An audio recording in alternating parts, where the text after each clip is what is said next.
with you.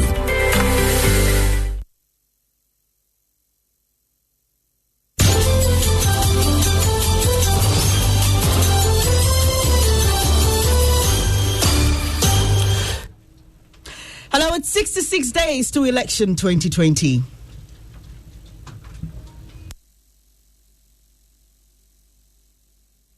Amounts to crime punishable by years in prison avoided. Joy News at 6 is live on Joy 99.7 and hits 103.9 FM in Accra. Also on Love 99.5 FM in Kumasi. Affiliates across Ghana, including Volta Premier Ho, and worldwide at myjoyonline.com. Coming up, NADMO appeals to residents affected by recent floods in the West Mamprusi district to move to higher ground as one person is confirmed dead.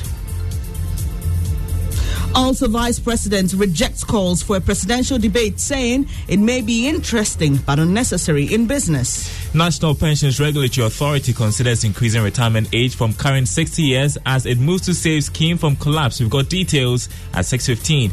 And later, the quarterfinals of the 2020 National Science and Maths Quiz begins today. The first clash is between Holy Child School, Wesley Girls Senior High School, and Opokuwari. Do stay, we'll give you details of that.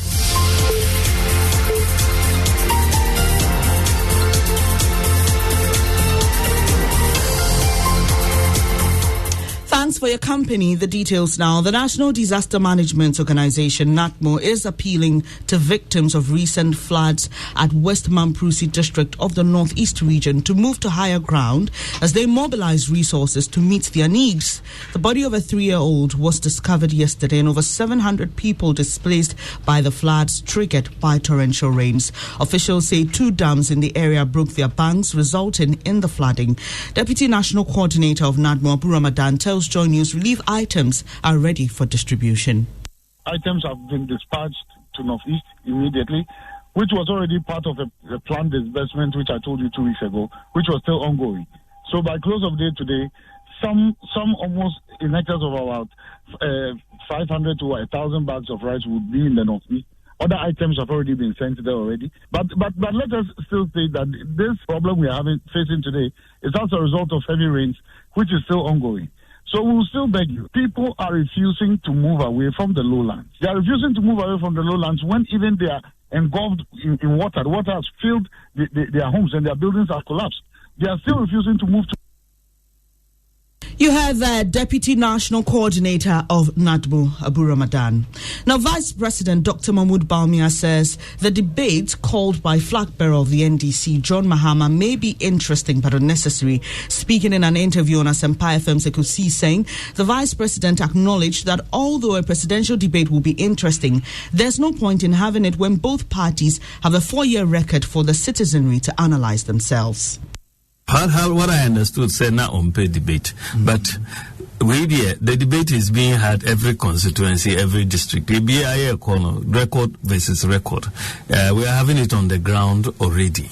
So the record no. Yes, we record no. The people are debating it in the constituency. Now, nipa no be decide which of the two. So it's fine. Into a debate where they both are on the same platform, you are not very enthused about. So I don't think it's necessary, but it could be interesting, but I don't think it's necessary. Vice President Dr. Bawumia. Now, the Forest Plantation Development Fund Board has denied claims by environment-based organizations that it has done nothing with more than 65 million cedi in levies meant for planting of trees. A report by environmental NGO Nature and Development Foundation claims the monies have not been spent transparently. The Forest Industries Association of Ghana says it has not seen evidence of even a single plantation. Director of Nature and Development Foundation, Mustafa Seidu, says the board's funds have until 2017 not been audited.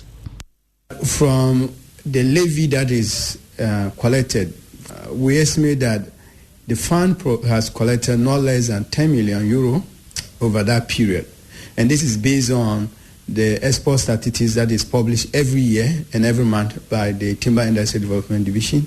We think there should be changes to this. If timber companies are contributing to this fund as a way of replenishing the forest, and they have no clue what the fund is doing. None of them know who are the beneficiary of the fund. None of them understands how the funds is distributed. None of them understand which areas these funds have been planted. And so for us as stakeholders in forestry industry, it is worrying that a fund established for the purposes of replenishing forests and establishing areas both for climate change and for fiber, we can't seem to find any evidence of its work. Well, Dr. Emmanuel Mafo, member of the board of the Forest Plantation Development Fund, denies the claim of non-transparency. He says the board's accounts are currently being audited. Sure, the process is transparent. You come here, you apply, you bring your papers, it's reviewed, and then whether you deserve a grant or a loan, whatever you ask for, and how much we can offer, we come in and do it. Yeah, the board is required to submit a report to the minister.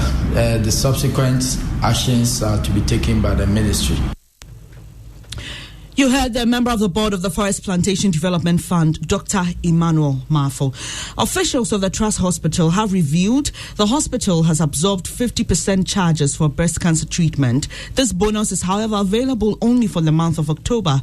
This was announced Thursday as the hospital launched Breast Cancer Awareness Month on the theme Breast Care in the Midst of a Pandemic at a ceremony organized by the hospital, the Multimedia Group, and SIC Life. CEO of the Trust Hospital, Dr. Juliana Oyame, explained why the hospital took the decision.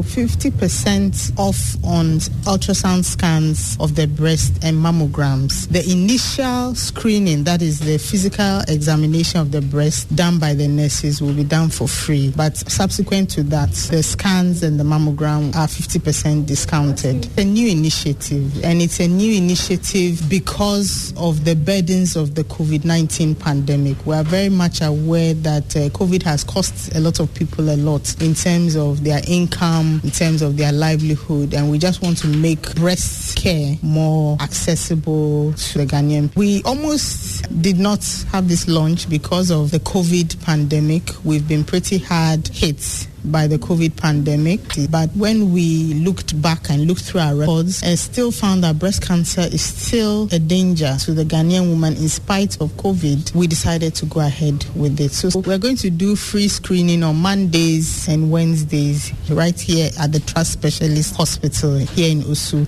We're also going to extend it to our various satellite clinics all around the Greater Accra region, and we'll be extending it to Tema, to Sakumono, Dansuman, Adenta, just to mention a few of our satellite clinics. So we'll also be duplicating the same screening programs across board. I'd like to encourage all women to take advantage of the discounts to come and do their breast checkup. It's very important. We shouldn't get distracted by COVID, because this is still a very real danger for us women. Women are the backbone of.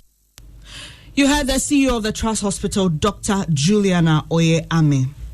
Let's do some politics now. And Asawase MP Muntaka Mubarak says he will do all within his power to ensure the opposition NDC does not lose the parliamentary seat there. The constituency is one of 3 seats the governing MPP is hoping to win in a stronghold of the Ashanti region.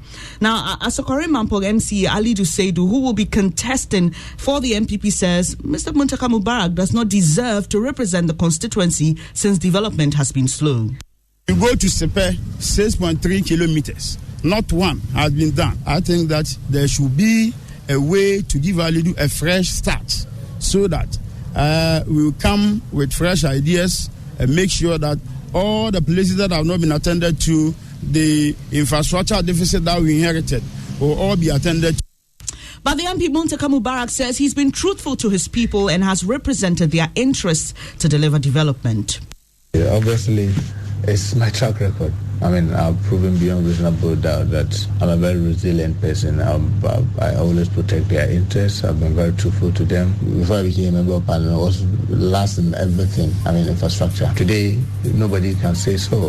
We have better roads than many constituencies in the city. We need to take up the mantle, take up the challenge, and make sure that all the things that needs to be done right, will insist and make sure that they are done.